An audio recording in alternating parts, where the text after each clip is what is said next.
What is up, everybody? Welcome back to episode 49 of Thinktwice, the magic and pop culture show hosted by me, Justin Parnell, and my co-host, Ali Antrazi.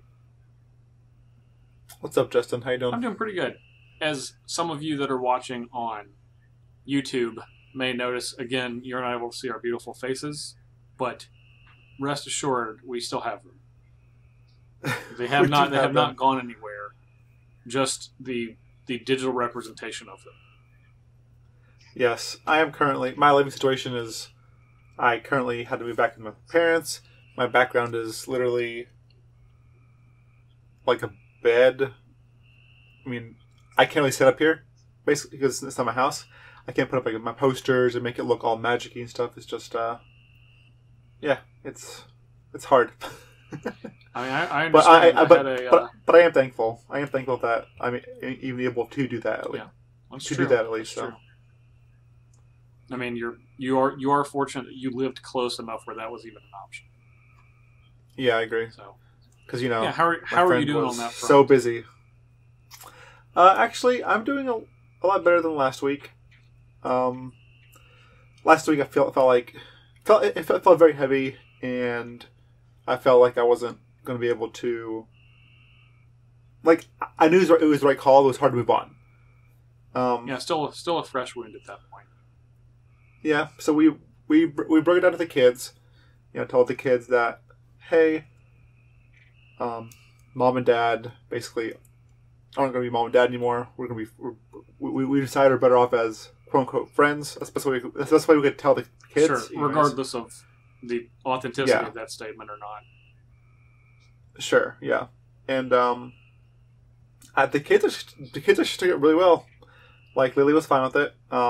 I had a day with Lily where I took her to the park. Took her to I just took her to see the movie we're going to talk about later, Incredibles 2, right. And I took her to get some snow cones. So we had a good day, and then everybody took Aiden for one last time. Basically just one last hurrah. And yeah, the kids seemed to handle it way better than I did, because Lily gave me her favorite rock. She was like, I got you something. She gave me her favorite rock, and I broke down crying. So, because just over a rock. But she's like, here's a rock, so you'll remember me by. So you won't forget me. And then I started crying. Like, I will never forget you, with or without this rock. Thank you very much for this rock. I'll keep it forever. Isn't that like whenever a kid gives me a present, like something that's theirs or something they made for me? Yeah, it's like, it means so much. It means oh my so much. Gosh, I have to stop myself from crying every time. Yeah, it is nothing. I mean, not nothing, but it's literally all. It's 100% meaning. Yeah, it's or 90% exactly, meaning. Because it's like such a small representation. A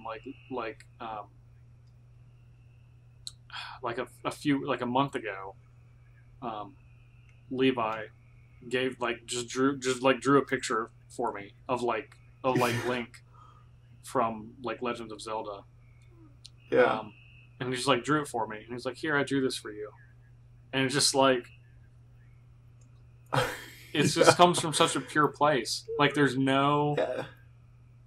nothing else behind it. It's just, I want you to have this because I care about you, and here's how I'm showing you, and then that's it. That's there's no ulterior motive.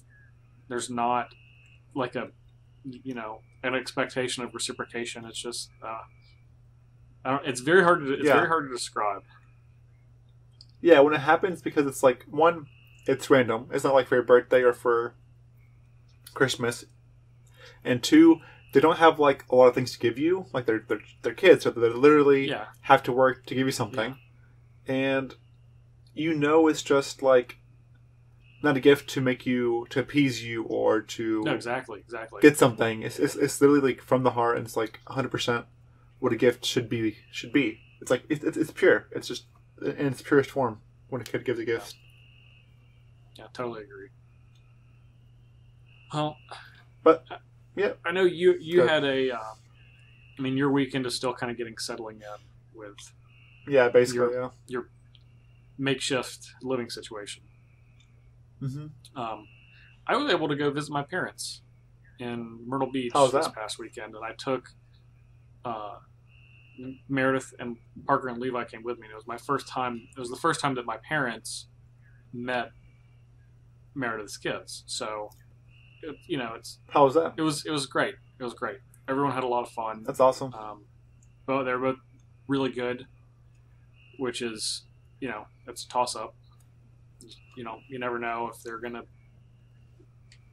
If Parker, who's 13, is going to act like a 13-year-old, or if Levi is going to act like a crazy person, because it's just in two things in their wheelhouse. But they didn't. They were pretty good for the most time. We all had a good time. My parents loved them, and I only get to see my parents about 4 times a year, and that time is becoming, as I get older, a lot more valuable to me. Just because, my parents are not young. They're both retirement age. They're both 65.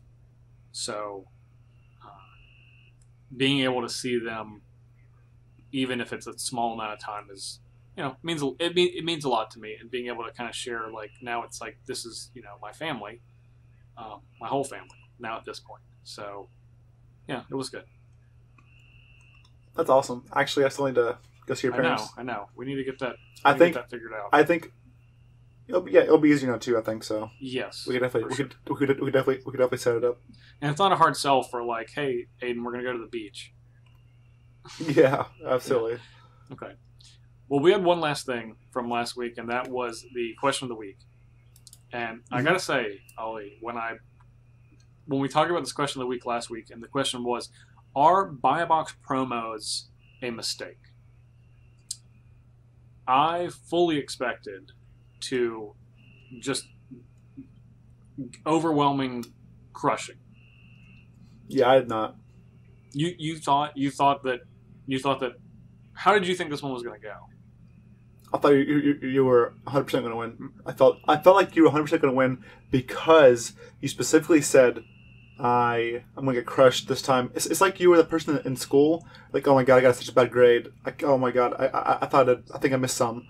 You come back and you're like a 94. You're like, oh man, okay, yeah, this is good. And I come back from my paper thinking I had good, and I have an 80. I'm like, what the crap? I have an 80, and you thought you did poorly. That's what it felt like, and I knew you were gonna win. It's not about. Well, see, you look at this differently than me because you look at this as if you win or I win. I look at it from what do people think on this topic. Like, regardless of our sides, like, I thought that more people were not in favor of these buy box promos existing because of all of the negative stuff I've seen on social media. Obviously, as of course this happens frequently, as it turns out, it was kind of, I don't want to say a vocal minority, but certainly, less than half of the people. There are more people that are for them than are not for them, which surprised me because I would say, like, if you look on Twitter or Reddit, it's like 90% people hate them and then 10% of people like them, but I guess it's the 10% of, the rest of the people that like them just don't say anything. They're just like, yeah, these are fine. Yeah, exactly. Like, the people who have the negative opinion are louder. Yeah, and I don't think it had anything to do with me saying I thought that I was going to lose. I just think that people legitimately. Oh no, I'm just saying I felt like that. Okay, like one, but that's the way I felt. Yeah, I was going off emotions. Yeah, I didn't even say that to try to get people to vote for the side that I was arguing for. Oh, I know. I legit thought that I was like, that's fine. I was like, I'm just gonna. I'm gonna get crushed in this one. That's okay. Yeah. If I thought you were trying to get votes that way, I would have called you out. Yeah, I know. But I knew you weren't. I don't care either. I'd rather just tell people my opinion. If they agree, if they agree. If not, they don't. Yeah. And they can be wrong. I know. Yeah, I know it's not you. Yeah. Unless we're playing like Werewolf or something, then it's still not me. It's definitely not. You have no proof. Anyway, we want to thank everyone that's listening on one of our great platforms: SoundCloud, iTunes, YouTube, and Stitcher. If you don't mind and you can take 30 seconds out from your day, please leave us a review on one of those great platforms. Obviously, you're listening to us somehow, so please let whatever platform you are listening to know that you are enjoying the podcast. That really helps increase our reach so we can get to more people's earballs, which we all like to say. Yeah. Yep. Okay. So we're going to take a quick break, and when we return, we're going to jump into our first topic, which is exploring the new Magic Arena metagame.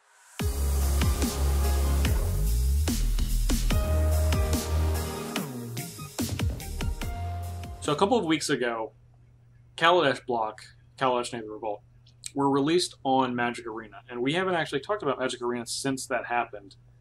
We were actually expecting to talk about the changes to the economy in this little topic, but there were no changes to the economy. They made this economy post, and they basically just said, "Yep, this is here it is. You're doing it."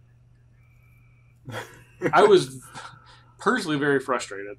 I think a lot of people were. I saw the comments on that post, and like a lot of people were like, "You just chase your tail around. You didn't say anything." And man, it's really a shame because I think the game, once you get into the game, I mean, like literally, like the act of playing Magic, like once you start playing a game, is great. And I think it's fantastic. Obviously, you and I are both big fans of that part, but there's a long way to go on the economy to get it competitive. Honestly, the fact that this would be fine if this was like the first of its kind. If this was the first of this like CCG style digital card game, if it wasn't competing with all of these other things, it would be totally fine, and people wouldn't. You would have a comparison, but we do, and their argument was, "Well, Magic is a better game." It's like, while I agree, that's a very arrogant stance to take, and that mentality is not gonna. It's not going to get you as far as you want in being competitive in the marketplace. But anyway, that's not what we're here to talk about today. We're going to talk about actual cards. Yeah, we're on the topic though, on a small side tangent. The past like 2 weeks on Hearthstone, they made it very easily to like get dust and gold in your quests. Like you just get both. Dude, since the beginning of this year, Hearthstone has been killing it with all of the stuff as far as economy. Giving players. They increased the gold that you get from their quests. They've had events on a regular basis. They've had economically positive little bundles for people to buy. Oh yeah, like a starter bundle, one time buy, get like 2 packs of everything. It's not even a one time. You can actually buy as many times as you want. Oh wow, that's actually insane. Yeah. Okay. They increased the number of their pre-order cards from the latest expansion, which came out a few months ago, from 50 to 70. And wait, oh really? Yeah. Yeah, you get 70. You're right. You're right. That's crazy. And you're right. They've been giving away a ton of free packs. They gave away a fully gold pack last week. Giving away lots of free arena tickets, which are like draft. And the reason we bring this up, obviously, is because this is, they're wearing the crown. I mean, I legitimately believe, and they would never say this, but I think they realize that Arena could be a threat if done. I 1,000% agree. If done correctly. I 1,000% agree. I think that they believe that Arena could be a threat, which is right, and they are while it's in beta, themselves. They're just saying, you know what, we just literally need to make our economy look even better in retrospect, and the fact that Magic Arena's economy is struggling is making Hearthstone look even better, because right now, this is honestly the event they're having, this 3-week event, the Tavern of Time, where you get, first of all of the quests are the easiest quests to complete ever. It's literally just playing. Yeah. It doesn't matter. You don't have to play with Rogue or Hunter or Shaman, whatever. It's like draw X cards, take X turns. It's like, oh, so you just play. Yeah, that's it. And I think I mean, I know like this is not totally off topic, but I think Wizards needs to realize that too. Like, and they need to like focus back in. I think you're right. I totally agree with you. I think Hearthstone or Blizzard is noticing Arena. Oh no, what's going on, and they're just like, of course, like we've sponsored like 3 of their people, like more. I think Amaz. More than that. Okay, yeah, you're right. A lot more. I mean, point being, they're getting they're smartly, and of course, because they're the masters at this, they're getting ahead of their competition. They're getting ahead of it before it can get its footing, and then once Arena is like, okay, we have now changed our economy for the better, Hearthstone's going to be like, well, so did we. You were calibrating your economy for what ours was last year, and now ours is better, and now you got to do it again. And in that absolutely. time, you're losing people to playing Hearthstone, because why would you not? From a monetary standpoint, you're in much better shape, and it's not even close. And as far as streaming wise, streaming Hearthstone has the much higher ceiling. So Wizards needs to help out on that too. So. Anyway, so yeah, finishing tangent, 5-minute tangent. So let's talk about Kaladesh and its effect on Magic Arena, since it's been. Speaking of 3 Kaladesh, weeks now. I actually opened a pack, opened a Gear Hulk, and I saw that it was gray. I was like, "What the crap?" Did not realize it gave you 4 of everything right away. I thought it was like it gave you 4 of 15 different cards from Kaladesh block. Yeah, and I opened 2 packs apparently, and I doubled up on rares that were that got dusted or went to the vault. Really good feeling. That happens. Speaking of that, I think they still need to adjust the vault. Now they have said that they're going to, but it hasn't happened yet. I kind of want to wait until the things actually happen, until a change actually comes before we talk about it, because we're kind of just speculating at this point. And they have said publicly that that's something that's going to change in July, which at this point is really only 2 weeks away. So, yeah. Well, I mean that's also one of our topics though. Like one is like wild cards still limit deck building. That's true. And they still do. 6, 7. How many sets do we have now? We have 7 sets. 7 sets on Arena, which is full standard, of course, with core coming in no time, in 2 weeks. 3 weeks. Crazy. Then we'll have 8. There basically is there's like 6 weeks in between Kaladesh and Aether Revolt being released and then core set being released. And it's like a lot. It is. It's also it's fast. It's difficult. Like, I'm kind of stuck in a point where I'm like, wild cards are so valuable that I'm scared to use them, because I don't want the cards that I use them on to become not good. Once, since I last used my last round of wild cards, Kaladesh, Aether Revolt have come out, and then core set's getting ready to come out. So the cards I use wild cards on could just be not good anymore at all. And those are gone. I'm not getting those back, and I might just not be able to use those. Yeah. If they're not artifacts.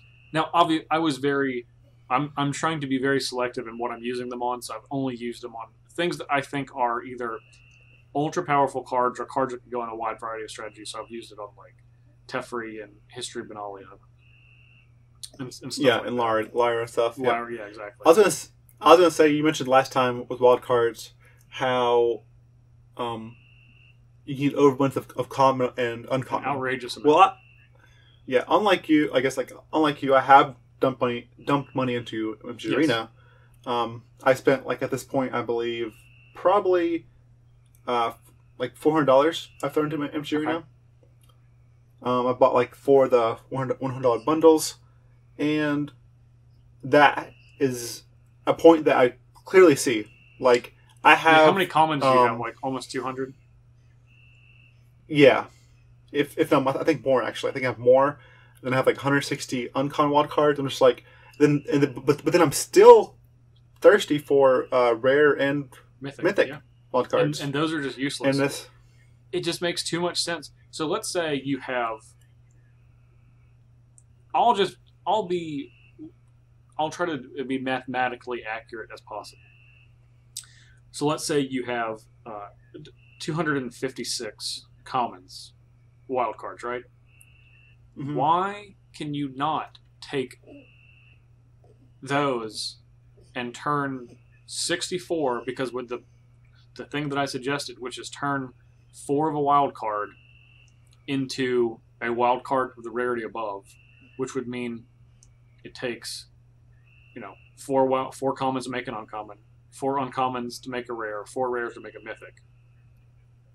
So that's 64 commons. Why can you not take 64 common wildcard, which is a significant amount of resources, and turn those into 1 mythic rare? Like, how is that bad? That also, like, no. And it's going to get worse, right? It is. You keep using these, and you're not. You'll just have these forever. Like, these will just rot on your account. Yep, absolutely. They will 100% rot. Like, I already have a playset of like the commons and uncommons, basically. Like, if I need one, it's instantly cracked because it's just worthless. Like, it's the best thing that could possibly happen for Wizards, let's say you have 256. You use those, you upgrade them all the way to Mythic Rare, and you get 4 new Mythic Rares, right? And then you go to build a new deck, and you're like, man, you know what I need? 2 common, 2 uncommons. 2 common wild cards. Let me buy some packs. Exactly. That's literally a win for everyone. Because that should be happening. You should say, oh, I need this small resource. You know what I can get? You know what I can be sure to get if I buy 10 packs? I can get this small resource that I need. And that's the exact things that they want to happen. It's unrealistic to be like, oh man, I need 2 Teferi Hero Dominaria. Hope with all like this money that I have, I hope I can buy 10 packs and get 2. It's like, well, that's not going to happen. Almost never. Yeah. And I agree with you. It should be only be one way. Only go one way. Upwards. Yeah, and that totally benefits the Everybody. Arena. It only benefits Arena. Obviously, if you go both way, it benefits both, but it only benefits Arena to do that. You're using resources. That's exactly what they want, is for you to use resources. You're getting something out of your resources, but those are things you've already gotten. Like, you can't... This is what's going to kill the game, honestly, more than anything else. If you just, like... You should never be disappointed when you get a wild card, ever. Even if you get a common wild card, and you have to say, you know what? I don't need any commons, but eventually, I'll be able to turn this into something I do. Or even, like, let's say you open a pack, you get a common wild card, then you go check your common wild cards, you see you have 3, like, okay, well, I'll open 2 more packs, or 3 more packs, whatever, get 1 more common, so common wild card, so I can, and that would, then that one I can turn to a rare, or whatever. Exactly.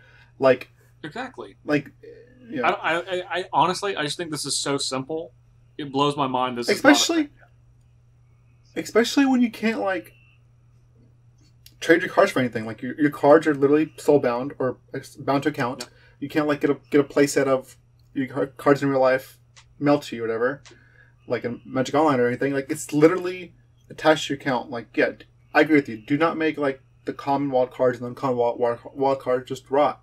And they will. So, they absolutely will. There's no way for them not to. Yeah. It just, I don't know. It doesn't...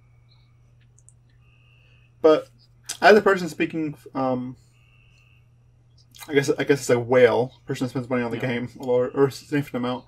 I can say that approximately $100 or so, like buying the $100 bundle, will allow you to build almost basically any tier 1 deck. Because when you buy the $100 bundle, not only do you get a ton of gems, but you also get wild cards from just buying the bundle. Do you get wild cards, like, actually just added, or is it you're guaranteed to get that many in the packs? You literally just get wild cards added just for buying the bundle. Okay. So, like, there's never, almost, like, guys, if you're, like, going to buy packs or buy gems, just wait until you can buy basically $100 worth of gems, because otherwise you're kind of like... Yeah, you're not getting your money's worth. Shooting yourself in the foot. $100 is a lot, and like for like a lot of people, because I have not spent any money on the game. I'm trying to emulate the free-to-play experience as much as I can. It's not that I'm not willing to. Get feedback. It's not that I'm not willing to spend money on a game. Like, I spend, and I'm going to talk about Hearthstone again, but real quick. Yeah, go ahead. Why I don't go too far. Okay, so guys, if you spend like I should say it's 18,000 gems. So to buy 18,000 gems, you need approximately $100 because with $100 you get 20,000 gems. So after that, after buying $18,000 gems worth of packs, you have 2,000 gems left. So basically, $100 gets you the packs, 90 packs plus add on. You get 3 mythic wild cards for free, and 9 rare wild cards for free, and 90 packs, and you're left over with 2,000 gems. So again, if you spend $100, you get 90 packs, 3 mythic wild cards, and 9 rare wild cards. Plus, you'll have 2,000 gems left over to do with whatever you please. So it's almost always correct to just hold on to those gems, never buy anything less than 90 packs with your gems. Mm-hmm. Because that bundle gives you... that's a lot. Like we said, wild cards are important. You get 3 mythic and 9 rare. Like, that's like a lot. A lot of wild cards. That is a lot. Yeah. But yeah, okay, so I just want to say that. No, that's good. Because, I mean, I didn't know. Because since I have not spent money on the game purposely. And the reason for that is, That's good, though. That's good. Now we can give both perspectives. Exactly. I don't think the economy is in shambles, which a lot of people think that it is. Honestly, like, since they have increased the amount of gold that you get per quests, and the quests are a little bit easier to complete. Honestly, if you play for like an hour a day, you're actually going to be in really good shape to be able to make a tier 1 deck in like 3 to 4 weeks without paying any money. And depending on what you use your wild cards on, you could transition that into a second deck in a couple of weeks after that if you have cards you're going to use across multiple decks. In addition to that, with the Kaladesh and Aether Revolt cards they've added, that makes it a lot easier because those are the 15 most played cards, not counting the rare lands, which I actually think is a major problem for Magic is lands, but that's a whole different. I think that's a whole different. Oh discussion. My god! Yeah, you're like I need four rare wild cards to make my rare whatever. And you're like, oh, this deck also takes 16 wild cards for the lands, or whatever, or 8 wild cards for the lands. Probably 12, if you're playing a 3-color deck, you have Oh my god, 3-color decks are miserable on rare wild cards. You need so much. I mean, just look at it like this, and the fact that they're spread out. You have there's 20 lands spread out, 20 unique lands spread out across 4 sets that you need a large amount of to play competitively. You have from Kaladesh you have the fast lands, so like Concealed Courtyard and Friends. From Amonkhet you have the cycle lands, so Irrigated Farmland and Friends. Ixalan, you have the allied buddy lands like Rootbound Crag and Friends, and then in Dominaria you have the enemy colored buddy lands such as Hinterland Harbor and Friends, right? So if you have a 3-color deck, minimum, like bare minimum, you're at like 12 rares, and realistically it's probably closer to 20 just for rare wild cards. That's like which is insane. It's completely insane. I have not crafted any because it's so much more worthwhile to just make your mana base a little bit worse and craft cards that are like actual spells. I agree. It's like Arena hasn't been called like super sealed so before. And it's like, okay, would you rather open like 20 lands or 20 bombs? Yeah, yeah, exactly. I think that's actually the thing that is going to have if they can address the land situation, maybe go a little bit farther to kind of fixing everything as a whole, because then that just allows people to play different cards. If I craft 4 History Benalia, which is a 3-drop that cost white, it's difficult for me to play that in a 3-color deck unless I have the rare mana base that allows me to do that. Because otherwise, I'm just playing basics, and I'm like, oh, I got islands and plains. It's like, it's going to be really difficult for me to play this on turn 3 regularly. But if you have 4 irrigated farmland and 4 glacial fortress, it's like, oh, well, this is really not that difficult and something I can realistically do. And surprisingly, even easier in a 3-color deck, but again, you have to have like 16 to 20 rare lands. So allowing people access to have those rare lands is actually the thing that makes crafting stuff a lot less painful, because you get a feeling that you can continue to play those cards beyond that. Yeah, I agree. And like I said, like the Kaladesh card that they gave 15 different cards, they gave 4 of us for free. I do think was smart and good that they did that, because they didn't have to do 4 ofs. They could have done like 2 or 3. But allowing people to play with those cards, one is smart, because if they didn't do that, people would have like lost their minds. Like, you're making me craft all these cards that are getting ready to rotate out. They're going to rotate. Yeah, which would be dumb. And quite frankly, I don't think they know what they're going to do once cards rotate, but they're going to be on people's accounts. So I don't know what's going to happen with that. Something has to happen. Yeah, something's going to happen with that. I'm hoping eventually modern, but that's a long ways down the road. That I can't imagine. And maybe there will be just like a, I don't know, an arena format that starts with Kaladesh. Yeah,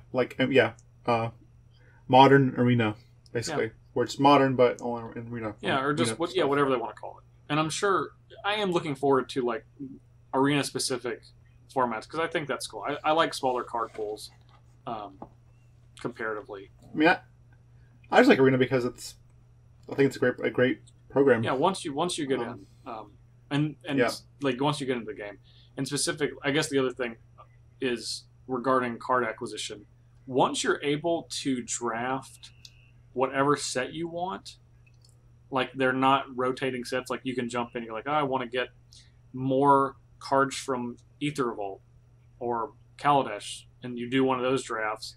Or you could also have the opportunity to do an Amonkhet draft or an Ixalan draft, like all at the same time. I think that's actually going to be one of the best ways to acquire cards, because even though you don't get wild cards,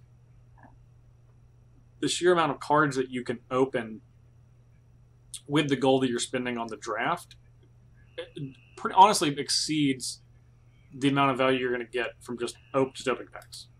But it's difficult to do when you can't choose that right now. So, Ollie, what is the deck that you've been playing the most on Arena? I've still been playing mostly our Promise decks, but more so I've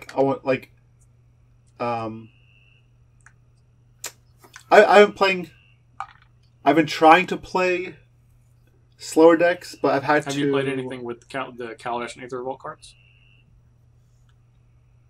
Not really. I have played Gearholics, but I haven't played a control deck yet. Okay. I've still been playing Moray Conjecture and Our Promise. I've been trying to actually...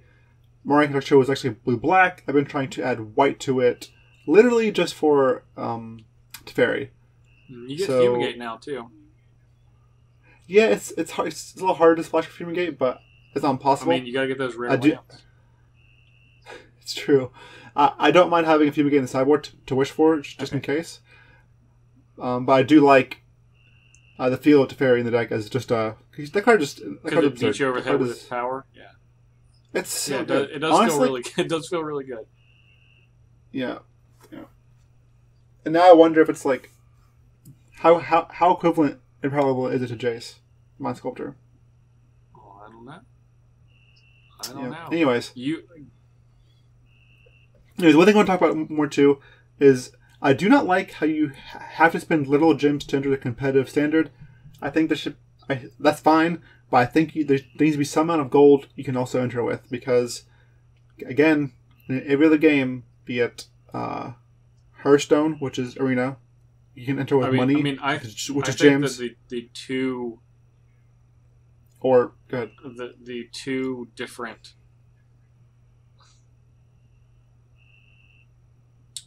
the two different economy systems of gold and gems is a bunch of crap. Designed to make people end up with extra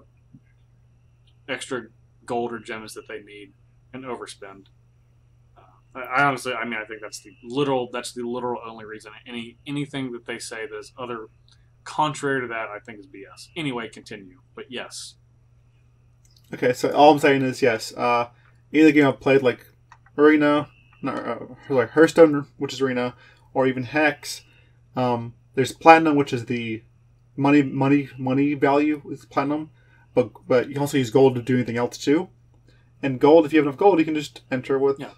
You can trade gold for Platinum actually. So I think there's gonna be some sort of the gold you can enter the competitive standard with. So it's not fair that you have to actually spend money to get gems, because currently there's no way to get gems in the system without literally buying. Not true. You can enter in. Not true. You can enter into drafts. Yeah, because Okay, that's why I haven't played draft. Go ahead. Yes, you can enter in drafts for 5,000 gold, and then you get gems as a reward. I've only drafted one time. I 7-0'd and got 950 gems, which I've been using to play the constructed events. Yeah. For like the last month. Okay, so draft is draft is pretty rewarding then. Okay. Yeah, it's still BS that there's two, but that's something, I guess. Yep. Okay. All right. Ollie, anything else on Arena before we move on? I'm sure we'll come back to this topic hopefully sooner than later once some more economy related updates come out. Nope. So that's it for me. Great. All right. Then we're going to take a quick break, and when we come back, we're going to have our glorious return to Magic Story.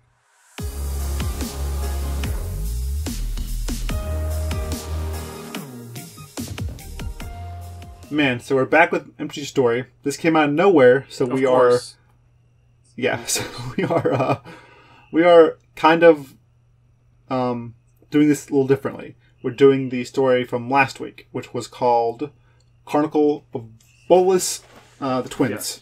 The Intelligently, Twins. they've decided to name the stories rather than just calling them episode blank blank blank. Which is funny because they still have episode 1, 2, and 3, and 4 when you go on. Which is fine. Click on them. That's fine. You can call them episode 1, but just put a name under it. Yeah. Actually, I am very hyped for the story. It's basically giving us Bolas' origin story and to where we are now. It's basically just giving you the bad guy's flashback before he dies. Right, basically showing you he's not totally a bad guy. So I think because Bolas is going to go down Ravnica, it's kind of like, hey, this is Bolas. Bolas, this is your life. Yeah. Anyways, I was very hyped about this story. When I first started reading it, I was very on it, but then once I started going into the actual dragon part, I got super excited. Yeah. Okay. I guess I can give a quick summary of the story. Yeah, sure. Give it a shot. This was an interesting one to give a summary on. Yeah, it's weird. Yeah. Anyways, so it starts out with we're on Tarkir. This is I'm assuming Ugin's still dead, from what I understand. We see Baisha and Nivea, who are also twins, females. Mm-hmm. Nivea is a hunter warrior. Baisha is a shaman. They're ruled by the Atarka clan, and they're forbidden to have shamans. No magic. No magic here. No magic allowed. Yes. Bay has a vision from a wind folk that basically climbing a mountain, and Baisha is a shaman. And she has a vision when she gets up there by the wind folk telling her about Ugin, and she wants to go back and tell her grandmother, who's also a shaman. While they're up there, though, they're talking loudly. Stuff happens. An avalanche falls on the village, and they think that their people could be hurt or even dead. When they get back down there, they find out that they're not dead or hurt. They're fine. So Beisha tells her what's going on with what she saw, which is basically the vision she had about the Dragon Claw. And we get taken to the origin story of, I guess, Bolas and Ugin. And we get to all of the Elder Dragons. Elder Dragons. Yeah, the first Elder Dragons, I guess. This is before the Primevals. Literally the first Elder Dragons. What we see is the Ur Dragon. Mm-hmm. It doesn't say it's the Ur Dragon, but it's literally the Ur Dragon. I believe it is made to seem like it is the Ur Dragon. If it's not implied specifically by name. Anyway. Yes. So she gives birth to, again, the original Elder Dragons. They basically come out in eggs and they fall to the ground. As they're falling, they hatch. There's a couple that like just land and break and don't hatch, then they die. And Bolas and Ugin are unique because they occupy a same egg, and when they hatch, they are basically half the size of the other Elder Dragons, and half as powerful. As the dragons are hatching, they are full of knowledge, and they don't allow other things to name them. So the dragons name themselves. So they each wake up and give themselves a name. Nicol Bolas, his name is only Nicol. Nicol, yes. And Nicol, and Ugin is just Ugin, because basically, again, they share the same egg, so they each have one name. As soon as they land, Nicol is trapped under a tree, and Ugin's trying to get him out, and we witness. It's going to be hard for me to say. What is her sister? Marivia Sol? Yeah. Yeah, Marivia Sol being attacked by humans. What happens is she goes in, she kills an animal, starts eating it, and she's still freshly hatched, so her scales haven't hardened, and she's not fully elder defense mode, I guess. The humans are attacking her. Nicol Bolas really wants to help, but he's pinned and he can't. Ugin's be quiet. I have to help you. Eventually, she's getting overpowered by the humans, and Bolas wants to help, but he can't. Ugin's there's no point. We can't help her. She's gone.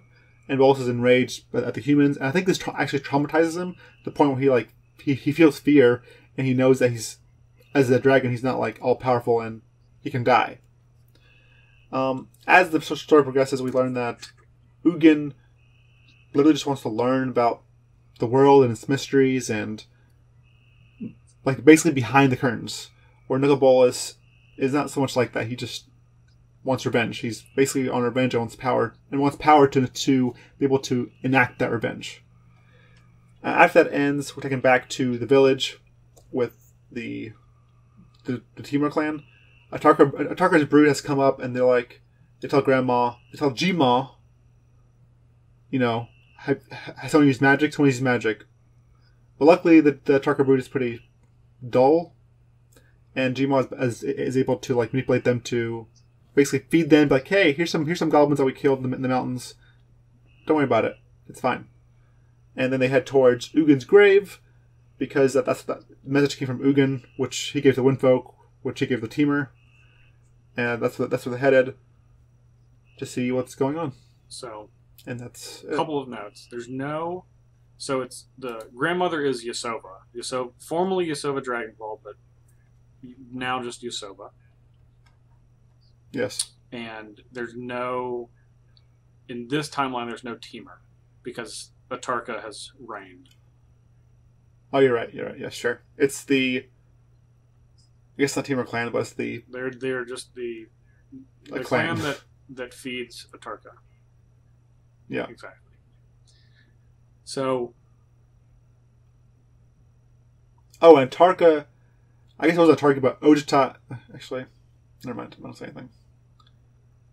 I may be confusing the second story with this story. So I have not read the second story yet on purpose. Okay, yeah, I should know that too. Did Ojita order the burning of knowledge in the story? Ojita is not in the story at all. Okay, yep. We'll keep going then. Okay. So what did you think of the story? I actually love the story. I think it's great. I liked both parts of the story, which kind of surprised me, because I was like, all right, well, we're starting with two characters, Bashia and Nevia, that we are unfamiliar with, and I'm always, it's like 50-50 on whether I'm buying in to characters that I don't know yet, on whether I'm going to care about them, because sometimes they've told stories previously about basically unnamed characters that are like, this just did not resonate, like I just didn't get drawn in, and I didn't care. In this case, that wasn't the case. I actually thought that by the time they got to the point where they were telling the vision, that I was interested in these characters, and I thought that they were, I don't know, I wanted to see more. I wanted to see more of them because I thought they were pretty well fleshed out. And obviously the fact that they're twins is notable considering the origin of Ugin and Bolas that they were telling. Yeah, and Bolas and Ugin are also twins. Yes, exactly. Which is kind of crazy. Yeah, which obviously we'll have more to say about in a second. But I liked their story because they obviously seemed like siblings where they hated each other and loved each other at the same time, and I think that the author did an excellent job at portraying that. Yeah, they knew each other. Yeah, basically like family. That's close. Very much so. Yes, I really liked the way that the retelling of the Windfolk vision was done. Yes, I loved the way that was written because it was written in a way that I believe this was like a retelling from that had been passed down from generations, and it was from the Windfolk. Obviously, they delivered it to the Yasova's clan, and Yasova even says well, we got to, they don't really talk to us anymore after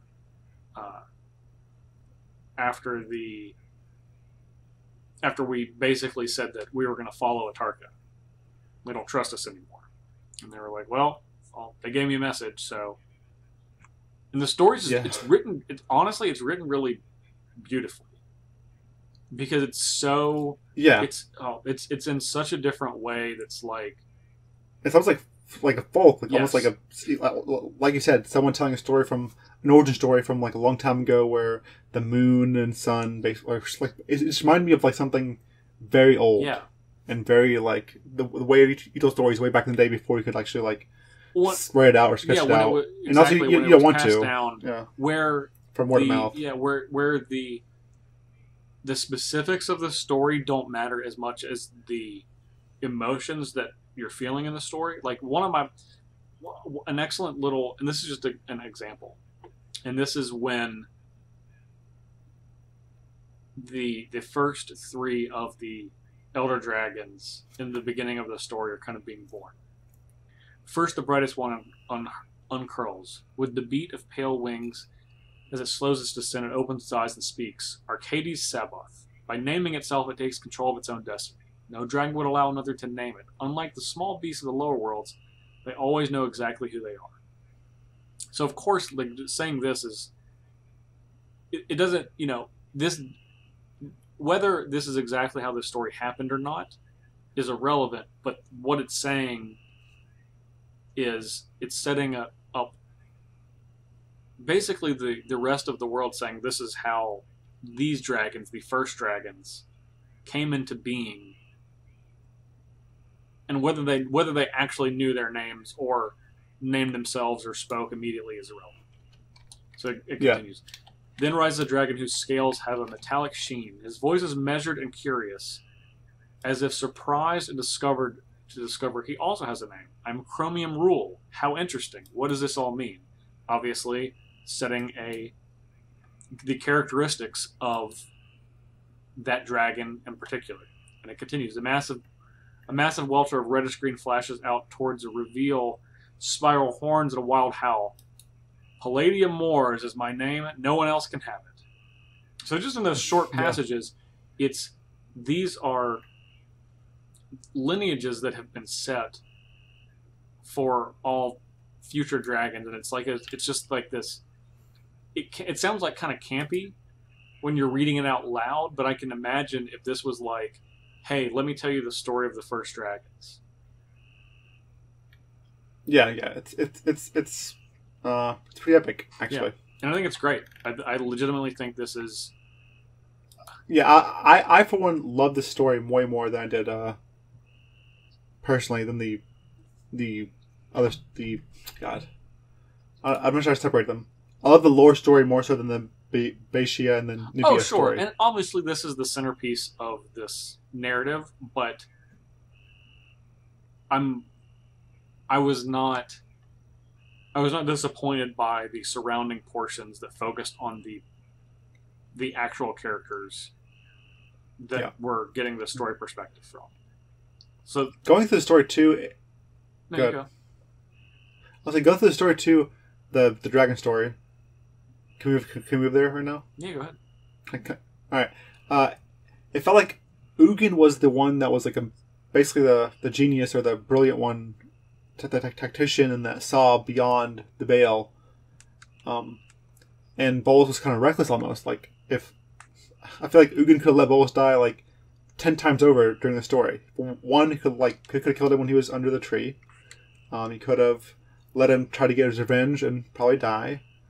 There's time and time again. I think he just could let him go, but he doesn't, because they're born together, basically like brothers, and helping each other out. That's what they know. But it's weird seeing Bolas be not cunning and wise, but just like almost like savage, and Ugin just being like the wise one and cautious, very cautious. Yeah.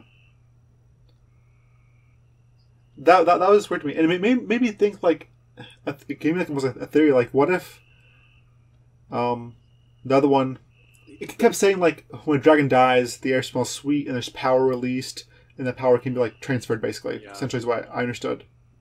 I'm wondering if like the twins, if one can kill the other one and devour the other one to get its full power, because again they're split. Nicol Bolas and Ugin are twins of one egg. I can only imagine if Nicol Bolas kills Ugin and devours him, he can get his like power, and vice versa.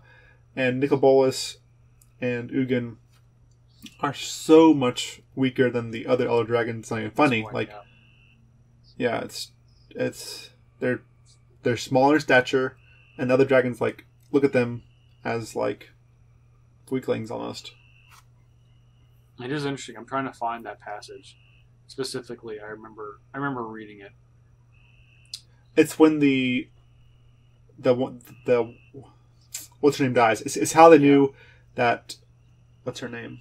God, it's about her name because she's not relevant in Maravia Sol. Yeah. It's when she died. The air was filled with a pleasant scent, and something was mentioned about like how they can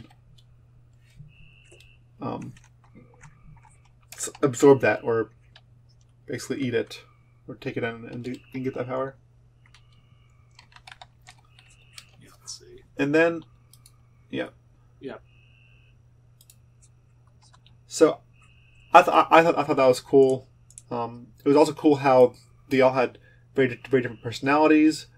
Chromium was like introspective and wanted to learn about stuff. Yeah. How much do you know of the stories of the original of these Elder Dragons? Not much. The story was super skewed to me. They're really convoluted. It's all in books too. They're really convoluted. I mean, I'm hoping that this is going to make more sense of them. But I think for the three, they did a pretty good job. Because even if you try to go if you literally try to go to previous storyline on the website, it just like I think one time I got a link to buy the books. There's a link to buy the books on like eBay and stuff or Amazon or whatever. It's like Well, I'm not looking to buy the books per se. I just want to read. I just want to know.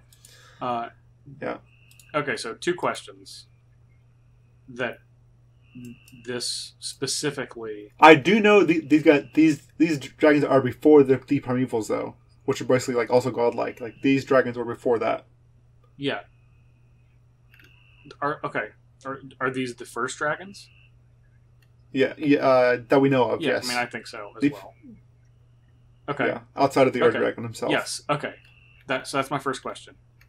Is the Ur-Dragon an entity that is able to planeswalk? I think he's an avatar, so I think his being actually takes up multiple spaces in the multiverse. Sure. Like I think. Yeah. So not planeswalk in a way that a planeswalker would, but can be on multiple planes at the same time. Yeah. Okay, because obviously, pretty much all dragons came from the Ur-Dragon, but dragons are on tons of different planes. Yet the Ur-Dragon is not, as we know. Anywhere. Yeah, exactly. Yeah, he's the way he's explained. He's just like a giant being, or I guess. Being an avatar is what's great, because even on his card he's an avatar dragon. He's not an elder dragon. He's literally an avatar. He's like a god of gods. Like I don't know how to explain it, and just his presence or his essence just covers multiverses and who knows what he's. And basically every dragon that's born is some sort of his personality, or some sort of like some sort of representation, of our dragon. Yep. Yeah. Okay. Question 2: does Bolas and Ugin being confirmed as brothers change your perception of their relationship? Yes. It makes you more upset almost at Bolas per se.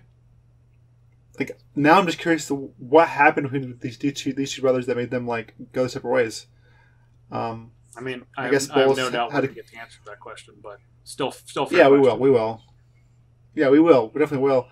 But I'm also like Bolas literally devoured another planeswalker, Leviathan, in a huge epic battle to gain its powers. We know that, and maybe that's mentioned in the story because maybe that's how he becomes strong enough to battle in the Elder Dragon War and basically win.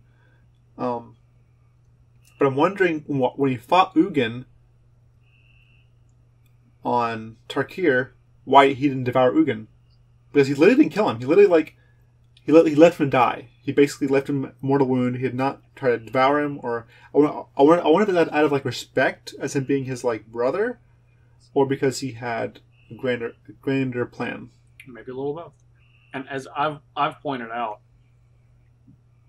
specifically during the Azor-related story on Ixalan, every time that Azor and Ugin talked about Bolas, Azor referenced killing him, and Ugin just did not specifically say to kill him, just to kind of rid the multiverse of him.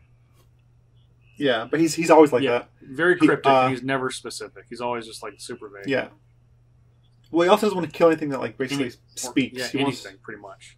He wants to learn. Yeah, or even the Eldrazi doesn't want to kill them because he doesn't understand them, and they're immensely powerful beings as well. I'm so far on this story. Like I said, I've only read this one. I'm going to read the next one tomorrow. But I'm 1 for 1 for me. I think this story was great. Oh, absolutely. I think we are. I'm set off. I feel like this sets us off on a path I'm much more interested in. Oh my god, this story alone. Yeah, I don't want to I don't want to compare it to Dominaria because obviously we've talked a lot about how how much we care for that story, but I'm for this. I think this is a positive direction that we're moving in. So I agree. All right. Well, we'll just leave it at that then. So we'll return to Story Circle next week, obviously with next week's Magic story, which, if you're listening, this probably came out a day or so ago. So, okay. We're going to take a quick break, and when we return, we're going to discuss the new Disney-Pixar movie, Incredibles 2.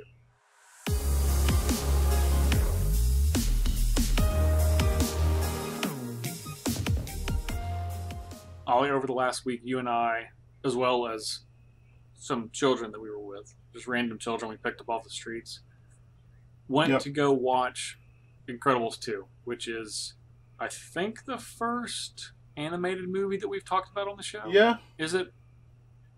I think so. I don't know why I'm asking you, the memory master. Yeah. Yeah. I think that it is. I'll go on record to say it is. I'm sure if it's not, we will find out about it. But you took Lily to watch, and I was with Parker and Levi. So we have the opinions of a 13-year-old, an 11-year-old, and a 7-year-old. 7. Okay. Mm-hmm. She loved it, so yeah. She was a fan. She loved all the characters. She loved Jack. I thought Jack would be her favorite character, but it wasn't. Okay. It was actually ended up being the girl in the movie. Well, we've narrowed it down to half. The young one. Yeah, not the young girl. The young girl. The kid. The girl in the family, Violet. Yes, Violet. Okay. Yes, she loved Violet. Violet was a favorite. Overall, she just really enjoyed the movie. That's good. Like, I think it's geared towards kids to enjoy. Well, sure. It, I mean, so, of course, it is. It's a Disney animated movie, so yeah. Parker and Levi both loved it. They rarely agree on movies, especially ones that are geared more towards kids. Usually, Levi loves those, and Parker's like snobby about it. Like he's like, "Oh, I'm too good for this because I'm 13." But no, he loved it too.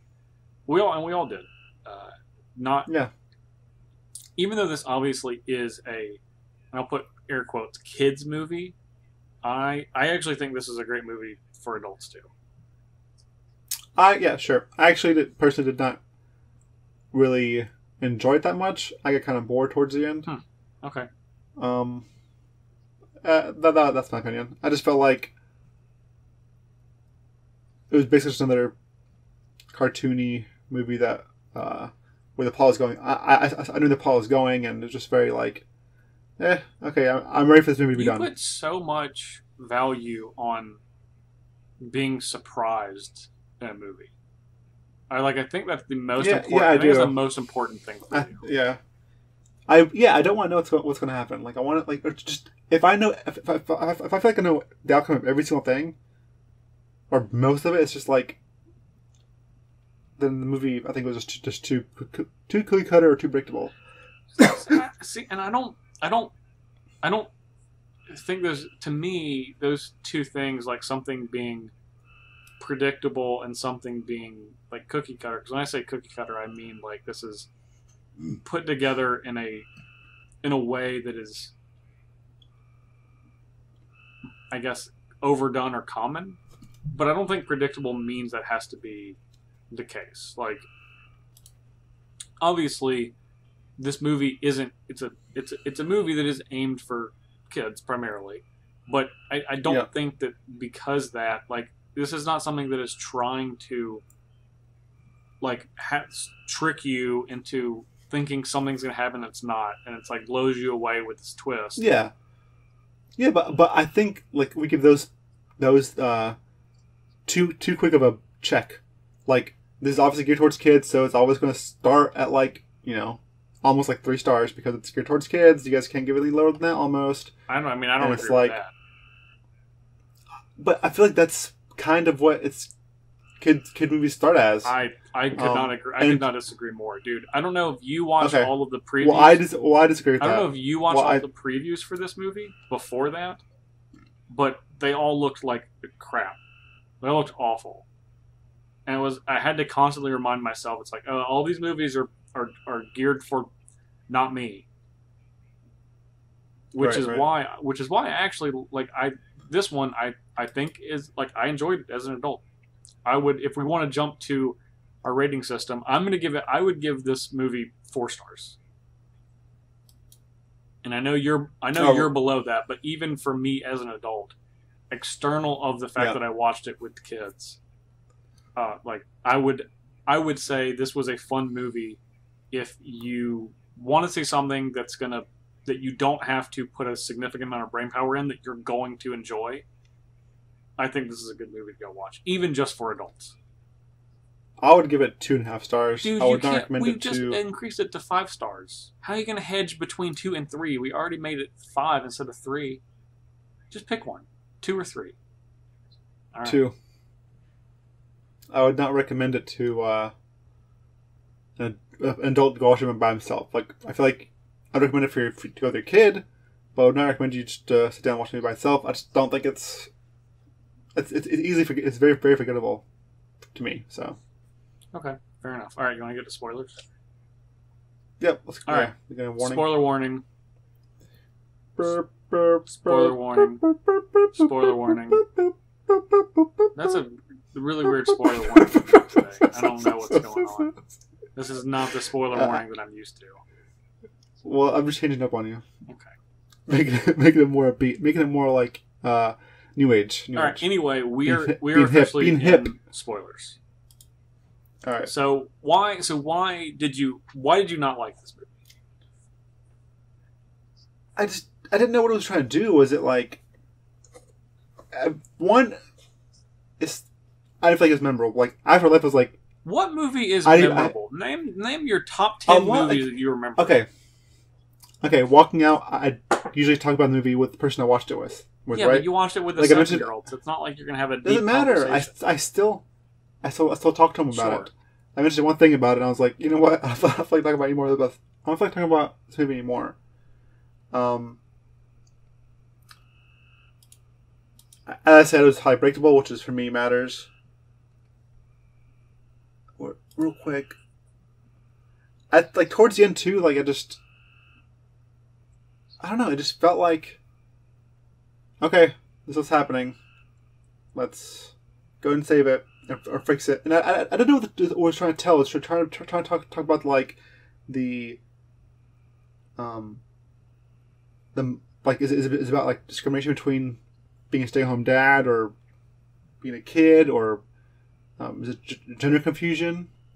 Like how it's hard to be the breadwinner than become a stay-at-home dad, or is it about empowering women being able to do a men's job as easily or better? Well, I think they actually address a lot of those things, and I think the social commentary on this movie is great, because they even say when the two of the primary female characters are talking about what it means to be like a woman in the world, and how that's affected them, especially relative to who they are professionally and then who they are personally.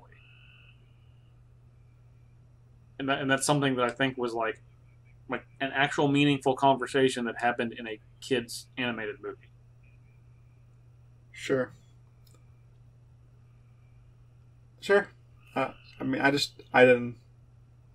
didn't feel like any one of those, I don't think it focused on that. I wish if that was the case, I wish I would have made it more of a point. I felt like it was I do think they kind of made it a point. The fact that they, I don't feel that way. Specifically, that they had the female character as the mom as the single that was from a superhero standpoint the primary focus of this movie.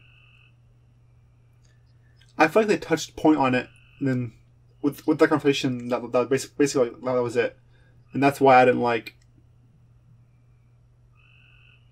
It didn't go into more of that. Basically, I don't understand whether do you want it to beat you over the head with it, or do you want it to be more nuanced? Not beat me over the head, but a little more about it, or just I didn't really feel like that was the point of the movie, because it wasn't the point of the movie.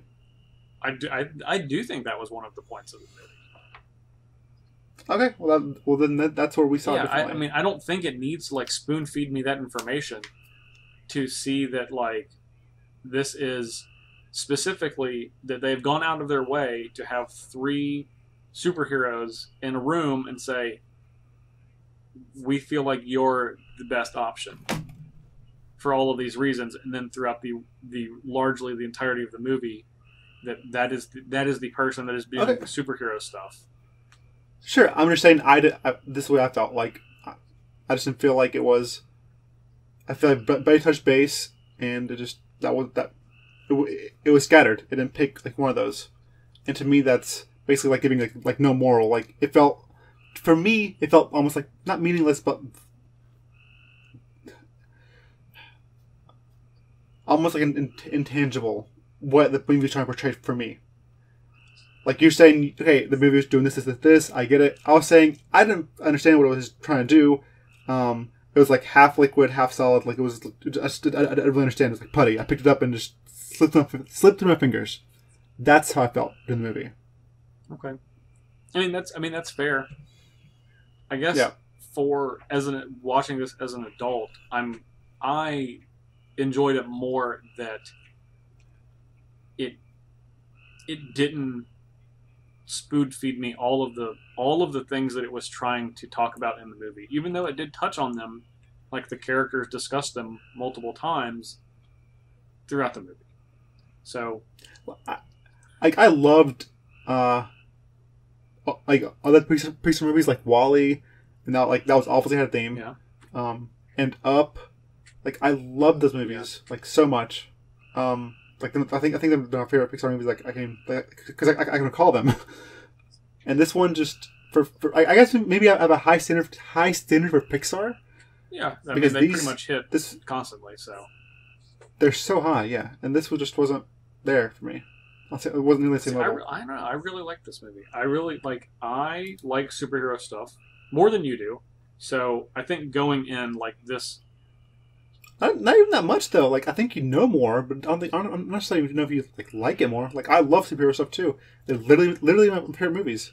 Like I love watching any Avenger type stuff. Like I love asking questions about it. Like there's times we watch one movie and we've gone tangents because like I keep asking you stuff because I'm so curious about it. Like I love those movies too. I'm not just talking about movies. I'm talking about in general. Like I have like superhero T-shirts and games and other stuff. Where you watch the movies and you love those, but that's kind of where it stops for the most part. Either way, that's not the point that we're trying. That's not the point. That's not the point I'm trying to make. Nor is it relevant to this conversation. I think you have more knowledge on it, but as far as who likes it more, I'll just agree. I don't know. So we can move on. Okay, sure. But okay. I think that this movie was. I think this is just like the first one. And this movie picks up immediately off of where the first one picks up, like literally the scene. I think this is like also worth noting. I had not watched the first one, and you don't have to. Honestly, you don't have to. Okay. But I like that this one jumps in immediately, and it really is left completely open ended because it starts when they're battling the Underminer, who shows up at the very end of the first movie. And this one picks up right at the very end of the first movie with the Underminer popping up. And of course, that's like they actually never end up finding the Underminer beyond that instance in the very beginning. So he's still kind of out and about. So obviously left that open for another movie, which is fine. But okay, so how about this then? This is something that they did just put front and center and just talk about, was the villain of the movie, the Screenslaver. I like his name, by the way. Yeah, I like the name too. Well, her name. But yes. Yeah, I mean, I said the name, but yeah. Yeah. Well, that's what I specifically wanted to point out, that it's like, not that you said it, but I'm saying like, that's kind of the point, is it's another, like it's also ended up being a woman. Right, and just the fact that it was, of course, assumed that it was going to be a man, because hey, women can be super villains too. I actually thought I felt like it was one of the two, and towards the end, I felt like it was going to be her. Yeah. But anyways. Yeah, like you said, I mean, it's not unpredictable, but regardless. Yeah. But all the stuff that she was saying regarding people being addicted to screens and like the effect that was having on them. Like pretty much everything that character was saying was true. Like 100% of it. Yeah, where basically man, I can't remember her name. The Incredible Girl, Incredible Woman, Incredible Wife. What? Was Helen was her Elastigirl. Helen. Okay, Elastigirl. When she was going through building, you could hear Screenslaver in the background talking. Yeah. Is that what we're talking about? Yes. Yeah. I agree with that. I was trying to focus on the voice more so than the actual traveling Elastigirl, because she was on point about that. Yeah, but everything that character said, Screenslaver is like 100% right about society. That we're just would rather very very cynical. Well, would rather experience things through watching them rather than having them ourselves. And of course, it's just easier. She was also right about the ease thing. People, what I've learned, she's like, what I've learned through my job is people love ease more than like quality. Like if you can make it easier for people to do something, they will like that more. People love ease. People love doing things easier than being better quality. Yeah. Like if you can buy something that mows your lawn over the course of like a whole entire day, they'd rather do that than buy an actual lawnmower and mow themselves. Yep. And it's, I don't know, it's really, I think it's poignant because you're seeing this in a movie that's done by one of the largest production companies in Disney of anywhere.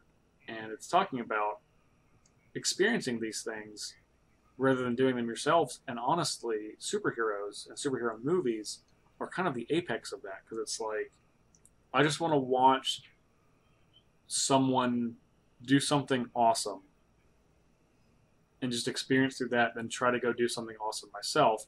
And it's not, obviously, when people go to buy a movie ticket, that's not what they're thinking, right? It's not like, oh, I want to go watch the Avengers movie because I don't want to do anything myself. I just want to go watch other people, fictional characters, do stuff. But I think the only exception to this, I think that there's an exception where people watch it, but then afterwards we're like, are inspired to do something. Yeah, yes. And that does happen, certainly. And that's, I think it's mostly when it comes to like love or relationships. Like seeing two people together, you're like, they're cute or that's awesome. Man, I want something like that. I want to aspire to that, basically. Which I think, or maybe that's just me. I think, I don't think that's me. I think the romantic relationships depicted in movies are among the most unrealistic things that happen in movies at all. But that's a whole different topic. Man, I don't know. A lot of things run from in the movie, like how Mr. Incredible was very, like he wasn't the best husband or the best man. He was very, it was like almost like, it's kind of like chauvinistic in a way. Yeah, selfish. He was selfish. Self-admittedly. Yeah. Which and what was great, I thought that was actually kind of refreshing, because it's like, that's probably pretty realistic. Yeah, it was great. It's like they still understood each other, and she understood that about him, and it wasn't like something she was trying to change. She was like, yeah, okay, I accept this. I can work around it. I can joke with it, and that's what she did. Yeah. Like she literally poked fun at him. And she also didn't trust him to be able to function as a father. Watch the kids. Yeah. Yeah, and it was just very it was just great. It was great because they both, and I think that's a key thing to, a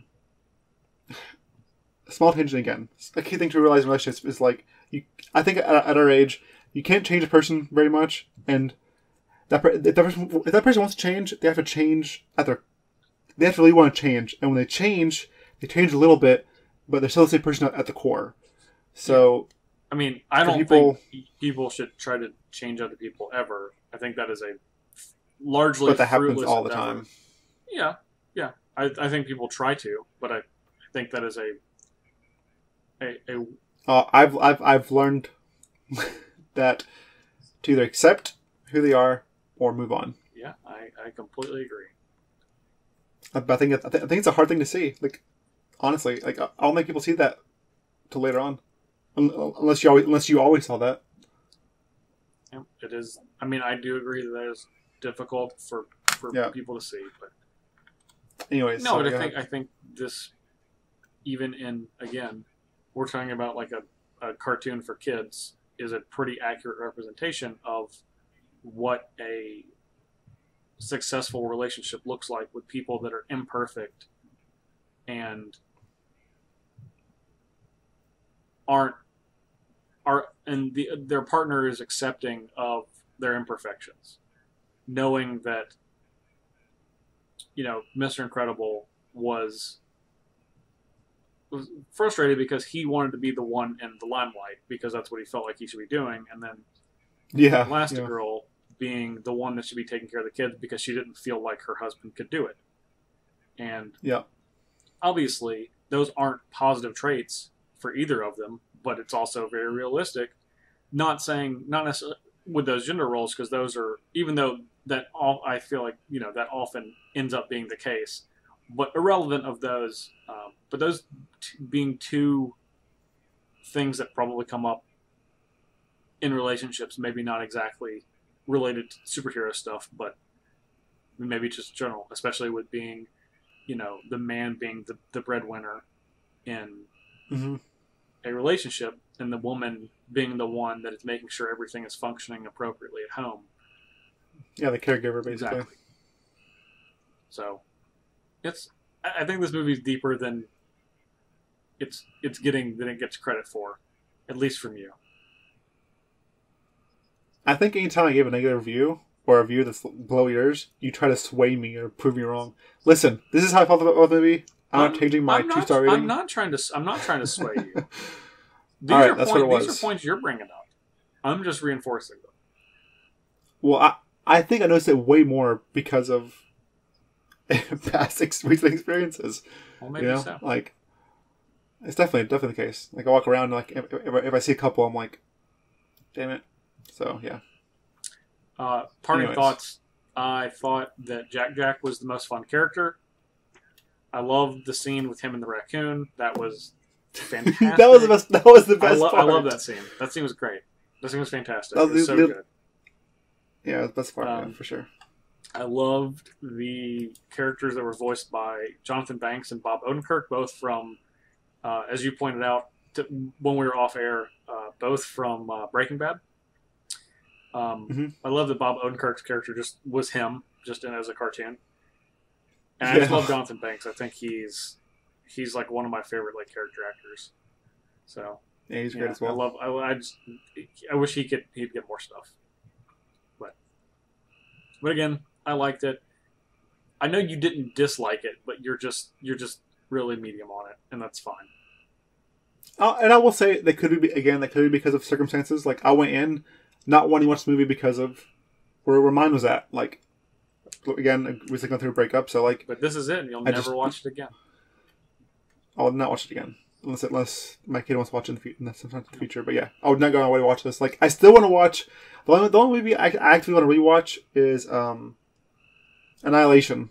I still haven't seen that again. I still haven't seen that again, but I actually really want to watch that again. We're getting close to, last year we did the reflecting poll, right? Yes. We're getting close to the halfway point of the year. I think this will be the last movie that we talk about for the halfway point of this year, because by the time we get to our next movie, it will be into July, so it'll be into the second half of this year. Because next week, I guess we can say it now. Next week we're going to go back to talking about Westworld to do do the wrap up for the rest of the season. So episode 51 will be second half of the year. So through the first half of the year, what is Annihilation your in front runner for best movie? Annihilation. No, Annihilation's not even remotely close. It's just been like phenomenal for me. Yeah, I actually agree. It's it is my top movie so far as well. I think it's really good. So again, if you haven't seen Annihilation, I think it's out of theaters now. But I mean, in this day and age, that means it's going to be on streaming and Redbox and what have you within like a month. So I would definitely recommend seeing it. I actually want to, when it does go on some streaming service, I want to watch it again. Because I think we should watch it together. Yeah, that would be great. Because I think that movie could really serve from watching it again when you're not trying to figure out what's happening. Absolutely, you can look for cues and other things happening. Cool. All right, Ollie, anything else on Incredibles 2? Nope, that's it. Right. we are going to take a quick break, and when we return, question of the week.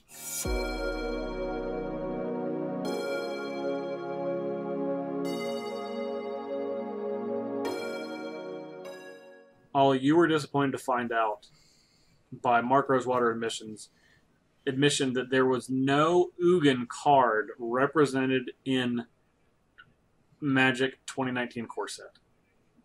I was super disappointed because apparently Bolas is literally the only double-face card, and that was super disappointing. Super disappointing, yeah. Because I think double-face cards that are planeswalkers from creatures have been some of my favorite planeswalkers in the history of Magic. Like, I loved Nissa Vital Force. I loved Drace's Prodigy. It's not Nissa Vital Force, but... Or Nissa Vasquez. Yeah, I just really love those cards. Well, by far my two favorite cards. Your two favorite cards? Two favorite, like, I think they're my favorite, like, Planeswalker cards. Yeah. If you can count them as that. That's fair. Yeah. I also love Jace and love Liliana Heretical Healer as well. So I'm with you. I think I like Jace the most, and then Liliana they're probably about the same. I like Nissa the most. The most. It's just so great to be like, you get a land. Okay. This is really good. This is a great card. She's so good. Yeah, she's so good for standard. Like just for like a normal format. Where Jace is just busted. Not busted, but really good, etc. Well, you know what we won't see in Standard? We won't see an Ugin flip card. We will not. Not now. Not ever. Maybe never again. Disagree with that, but we'll see. You don't think... I don't think we're going to see an Ugin. This is not the question of the week, but I definitely do not think we're going to see an Ugin flip card. Okay, well, alright. I think this is the shot, and we're missing it. So, but the question of the week is about Ugin and his cardboard form. Yes. Ollie, I know what you're going to say, but I still want to hear it. Do you think Ugin should have gotten his own card in M19? This is the official question of the week. Yeah. Yes, I believe Ugin should have got his official card in M19, the flip card. I understand the story is of Bolas, but just having Ugin in the flip card is... Like, Ugin is part of Bolas. He's literally his twin brother. I think seeing that represented in a card would be amazing, and just those cards are also just fun. I was gunning for a Teamer Ugin that transforms into a colorless Planeswalker Ugin, because in this lore, Ugin transcends the color of mana that he uses and becomes colorless somehow. I'm sure we'll learn that eventually in some way. I do not think... I think that the scariest thing was maybe people thought they would take away from Bolas. I don't think it will, especially since it's going to Ravnica. I think this was the time to print the brothers together. Like, it's literally the brothers. Like, he's the other half of Bolas. So, yeah. I think we should have gotten Ugin flip card in N19. Okay. And I will respectfully disagree. But it is not for the reason you probably think. Ugin, historically, has... And this is going to sound obvious, but has been one of the most powerful colorless cards printed in the last, I don't know, since its printings, right? It's a Planeswalker. It costs a lot of mana. I mean, outside of Marvel, I guess. It has, well, I mean, sure, one of the most powerful. I'm not saying the most powerful. But, sure. Yeah, absolutely, absolutely. One of the most powerful since its printing.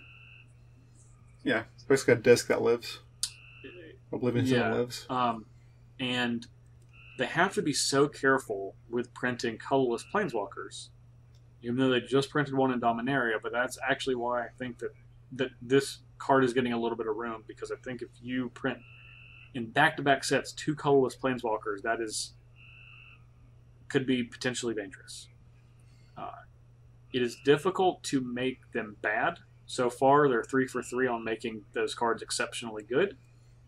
And just by the nature of having a colorless Planeswalker means that you either have to go out of your way to make it bad, which I don't think anyone would want, and I would argue you would be more disappointed if they made a bad card than not making one at all.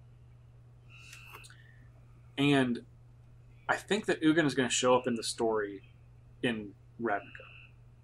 And I think that's when we're going to see his card. It won't be a flip card, but I think we're going to see an Ugin card in the Ravnica story, and this gives him a little bit more room to breathe, where the focus can be on him rather than being in a set with a bunch of other Elder Dragons, 5 other Planeswalkers, and then a flip Planeswalker. Ugin is important enough to not get caught up in the shuffle, and that could have possibly happened in a set like Core 19. So I'm glad that Ugin did not get a card, even though from a lore perspective it would have been cool. I'll agree with you there. But from a card perspective, I think he's going to be an important part of the story, especially now that we know that he and Bolas are linked from more than just history, but actually, born of the same stone. I think we're for sure going to see Ugin over the next 3 sets, and I think that's when we see another card depicting him as a Planeswalker appears. Sure. Those are statements, but I also want to say that I did not want a colorless Ugin dragon that transformed into a colorless dragon. I literally just wanted a colored dragon, so like a Teamer or some sort of colored dragon that transcended and transformed into a colorless dragon. Maybe cast like a colorless spell, or I don't know, just not colorless spells, something to show, to relate to how he transcended lore wise to make him transform. That's what I want to see. Like I understand that colorless cards are scary, but I want to see a colored dragon transform into a colorless dragon. Yeah. Well, you guys should let us know what you think at Thinktwice MTG on Twitter, at JParnell1 on Twitter, and at Ollie Eldrazi on Twitter. Ollie, where else can people find you?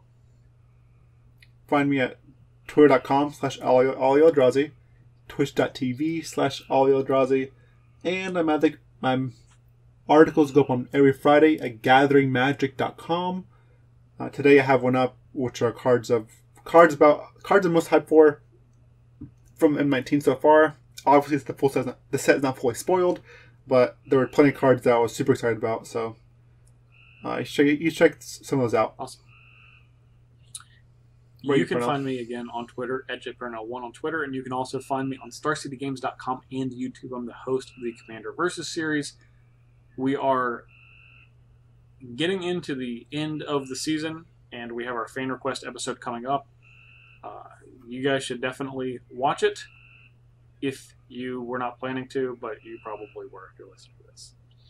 You can find the show on Twitter at ThinktwiceMTG on Twitter, and of course, you can contact the show directly at thinktwicemtg@gmail.com if you want to send a more personal message. You can also find the show on SoundCloud. Again, I gotta do that every week. There's one cloud, SoundCloud, iTunes, YouTube, and Stitcher.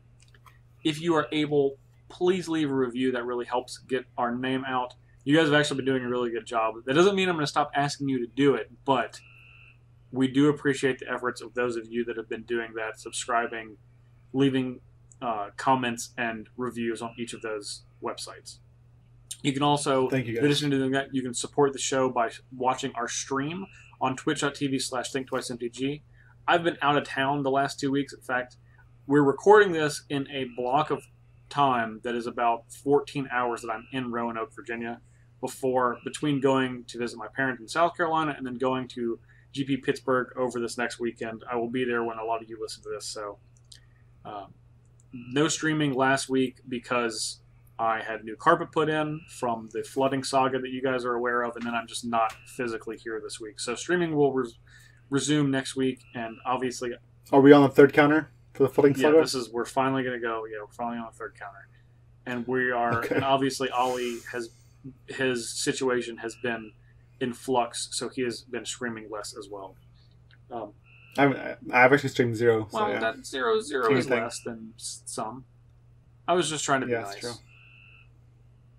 It's tough. No need to be nice. Yeah. So, but this is kind of just a weird spot that both of us ended up in for a variety of reasons. But we're not going to stop streaming. We'll continue on when we get in better situations, living situation, and being at home situation. In addition to that, you can support us on patreon.com/thinktwicemtg. We have several great reward tiers if you're interested in supporting with dollars and cents. One of the ones that we always like to talk about is our lowest tier, which is just $1 per episode. You get early access to each episode, and you get access to our Discord channel, which is a lot of fun. We talk about Magic. We've been talking about a lot of M19 previews as they come out. People are sharing deck lists and pictures. And, of course, our most popular Discord channel, which is our Animal Lovers channel. And every week we take an animal from that Discord channel and name it the official Thinktwice Animal of the Week. I picked last week. Ollie, this is your turn to pick. It's my turn to pick. I will share the picture that won my heart over when the podcast was live for everybody. I am picking Edison the Corgi. He is Garrett's dog. 2 corgis in a row. I know. So I guess you guys, if you guys think about getting a dog, you want a cute dog, I think Corgi's probably the way to go. They're adorable. They're so and they're so photogenic. It's almost not fair. I want to point out, this is just a coincidence because I picked last week, Ollie picked this week. There's not like a Corgi revolution going on, okay?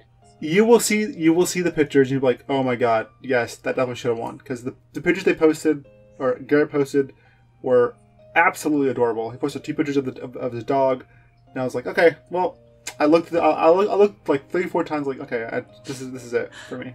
Last week we had Cora the Corgi win, and there was a picture with Cora that said Thinktwice Discord Animal of the Week.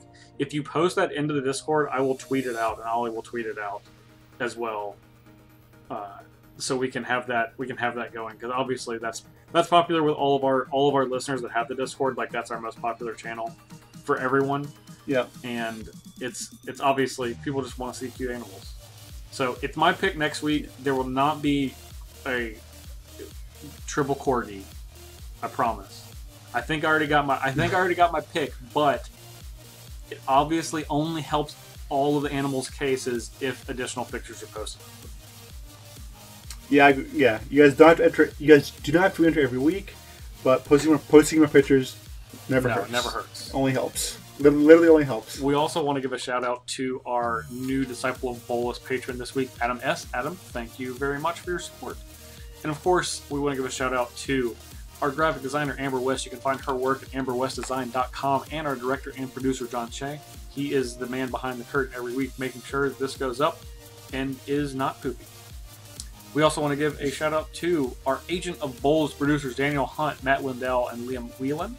Thank you guys very much for your support. We could quite literally not do the show without you. You are the backbone to make sure that this happens every week. So thank you guys very, very much. Again, we're going to be talking about the last 3 episodes of Westworld next week. If you want to join in that conversation, you have a little bit of time to get caught up. And that's the show for this week. That's it. All right, guys. Yeah. Thank you. Thanks, Justin, I love you, buddy. You too, bud. Love you guys too. All right. Thanks, guys. We'll see you next week.